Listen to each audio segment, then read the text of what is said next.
Russia যেমন ইউক্রেনে nuclear বিদ্যুৎ কেন্দ্র আক্রমণের হুমকি দেয়, তেমনি ভবিষ্যতে ভারত কিন্তু যে কোনো সময় রূপতোর বিদ্যুৎ কেন্দ্র হ্যাক করতে পারে। যদি আমরা জনবলকে এখানে উন্নয়নের কথা বলছি, কিন্তু এখানে তো অনেকে যাওয়া আসা করবে বিশেষজ্ঞরা, এবং সেটার মধ্যে দিয়ে কী হবে, আমরা এর আগেও বিভিন্ন জায়গায় দেখেছি যে হ্যাক করতে গিয়ে কিন্তু কিছুটা তথ্য জানলেই কিন্তু সেটা সম্ভব। কাজে ভারত যে এটা করবে না এই ব্যাপারে কিন্তু কোনো নিশ্চয়তা নেই, এই ঝুঁকি কিন্তু থেকে যাচ্ছে। এছাড়াও ভারত যেভাবে অসহযোগিতা ভূমিকা পালন করেছে এই রূপপুর নিউক্লিয়ার কেন্দ্রে, সেটার একটা উদাহরণ এখানে দেই। রূপপুর প্রকল্পে ভারতীয় এক্সিম ব্যাংকের 20 কিলোমিটার সঞ্চালন লাইন নির্মাণ প্রকল্পের ঋণ দেওয়ার পিছনে এক্সিম ব্যাংকের নির্ধারিত ঠিকাদারি প্রতিষ্ঠানকে কাজ দেওয়ার উদ্দেশ্য ছিল। ভারতীয় এক্সিম ব্যাংকের নির্ধারিত 3 ঠিকাদারি প্রতিষ্ঠান অতিরিক্ত খরচ দেখিয়েছিল এবং বাংলাদেশ সে কারণে নিজস্ব অর্থায়নে বাস্তবায়ন করছে, কিন্তু কাজের কাজ কি হয়েছে সেটা হচ্ছে যে এটা দেরি হয়েছে। অর্থাৎ সহযোগী ভূমিকা পালনের বদলে উল্টা দীর্ঘদিন ধরে ঝুলিয়ে রেখে খরচ বাড়ানোর ব্যবস্থা করেছিল ভারত। এটা যদি হয় সহযোগিতার সম্পর্ক, তাহলে এটা তো কোনোভাবে গ্রহণযোগ্য নয়। অর্থাৎ আমি যেটাকে সহযোগিতা বলছি সেটা আসলে একটা অসহযোগী ভূমিকা।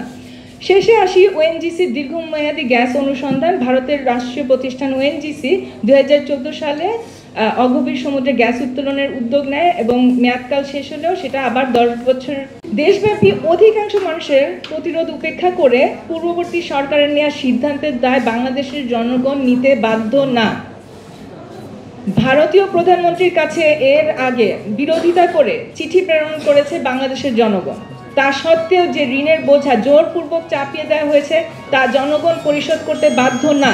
জনগণের এখানে একটি শক্তিশালী প্রতিরোধ গড়ে তুলতে হবে যে এই ঋণের। দ্বিতীয়ত, কয়লা কিনতে যেই খরচ হয় তাতে আমদানি নির্ভরই থেকে যায় বিদ্যুৎ খাত। বাতিল করলে প্রতি বছর কয়লা কেনা ও কেন্দ্র পরিচালনার খরচও বেঁচে যাবে। প্রায়ই কয়লার অভাবে উৎপাদন বন্ধ থাকে, তখন বিপুল পরিমাণ ক্যাপাসিটি চার্জ জনগণকেই পরিশোধ করতে হয়। আমরা জানি এর মধ্যে 15 বার বন্ধ হয়েছে এবং 15 বার কিন্তু নতুন করে আবার চালু করেছে, এবং এটার জন্য প্রচুর পরিমাণে ক্যাপাসিটি চার্জ জমা হয়ে যাচ্ছে। পরিবেশ ব্যবস্থাপনার কথা বলা হলেও তা কেবল অজুহাত হিসেবে ব্যবহার করা হচ্ছে, এবং ব্যবস্থা নেওয়া হলেও যে ক্ষতি হবে তা কিন্তু অপূরণীয়। রামপাল বিদ্যুৎ কেন্দ্র কেন বাতিল করতে হবে তার পিছনে আরও কিছু কারণ রয়েছে।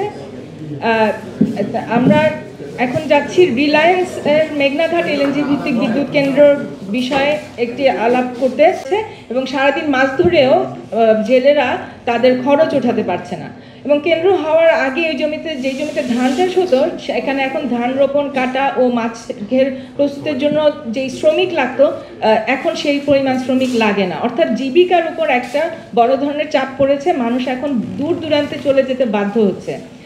আমরা আরও বলেছে যে centre for environmental and geographic information সার্ভিসের গবেষণা রিপোর্টে কিছু বিষয় উঠে এসেছে। আমি খুব সংক্ষেপে সেই দু একটি কথা এখানে উল্লেখ করব। যেমন কয়লা পরিবহনে দূষিত হচ্ছে সুন্দরবন এলাকার নদী ও বন। পানি শর্তভঙ্গ করে পরিশোধন ছাড়াই মিশছে প্রকৃতিতে। এতে করে নাইট্রেট, ফসফেট, পারদ সহ বিভিন্ন ক্ষতিকর রাসায়নিকের মাত্রা বেড়ে যাচ্ছে এবং বিরূপ প্রভাব পড়ছে পানিজ ও বনজ জীববৈচিত্র্যের উপর। এরই মধ্যে আমরা দেখেছি করমজল, হারবাড়িয়া, আকরাম পয়েন্ট ও হিরন পয়েন্টে কোনো পাখির বাসা দেখা যায়নি। তাদের প্রতিবেদনেই উঠে এসছে যে চারণভূমি বিলুপ্ত হয়েছে, গৃহপালিত প্রাণীর সংখ্যাও হ্রাস পেয়েছে, এবং প্রকল্প এলাকায় 70 বর্গ কিলোমিটারের মধ্যে থাকা মৎস্য মানুষের আহারের জন্য বিপজ্জনক বলা হয়েছে।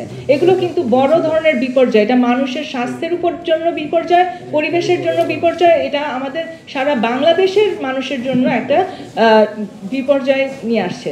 সেদিক থেকে রামপাল বিদ্যুৎ কেন্দ্র বাতিল না করার পিছনে যে যুক্তিগুলো ব্যবহার করা হয় তারা হচ্ছে যে $160 কোটি ঋণ পরিশোধ করতে হবে 20 বছরে, কাজে 7 বছর পর থেকে ঋণের নিয়মিত কিস্তি পরিশোধ দিব যদি এটা চালু না থাকে। আচ্ছা, বিনিয়োগ হয়ে গেছে তাই বন্ধ করা যাবে না, দেশের সম্পদের অপচয় হবে, এই ধরনের কথা বলা হয়, এবং পরিবেশ ব্যবস্থাপনা আসলে মেনে চলা হচ্ছে, এটাও বিভিন্ন সময় সরকার দাবি করে আসছে।